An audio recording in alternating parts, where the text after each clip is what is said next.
ஏலியம் குடும்பத்தை சேர்ந்த ஒரு தாவரம் வெங்காயம்.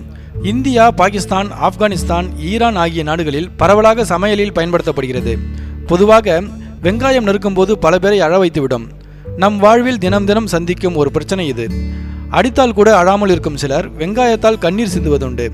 வெங்காயத்தில் உள்ள நொதி பொருளே இதற்கு காரணம் என்று ஆய்வுகள் தெரிவிக்கின்றது. கண்ணீர் சிந்தாமல் வெங்காயம் வெட்ட தீர்வுகள் உள்ளது. இதை பற்றி இப்போது காண்போம். வெங்காயத்தை நறுக்கும் போது கூர்மையான கத்தியை பயன்படுத்த வேண்டும். இதனால் வெங்காயத்திலிருந்து வெளியாகும் நொதியின் அளவு குறைந்து கண்ணீர் வராமல் இருக்கும். வெங்காயம் நறுக்கும் முன்பு அதனை தண்ணீரில் சிறிது நேரம் ஊற வைத்து வெட்டலாம்.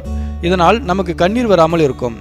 வெங்காயம் நறுக்கும் போது சூயிங்கம்மை வாயில் போட்டு சாப்பிட்டு கொண்டே நறுக்கினால் இந்த பிரச்சனையிலிருந்து விடுபடலாம். வினிகர் வெங்காயத்திலிருந்து வெளிவரும் நொதிகளை அழித்துவிடும் ஆற்றல் கொண்டது. எனவே வெங்காயத்தை நறுக்கும் பலகையில் சிறிது வினிகரை தேய்த்துவிட்டு பின் வெட்டினால் இதற்கான தீர்வு எளிதில் கிடைக்கும். வெங்காயம் வெட்டும்போது காற்றோட்டமான இடத்திலிருந்து வெட்டினால் காற்று நகரும் பக்கம் நொதிகள் நகரும். இதனால் அழாமல் எளிதாக வெங்காயத்தை நறுக்கலாம்.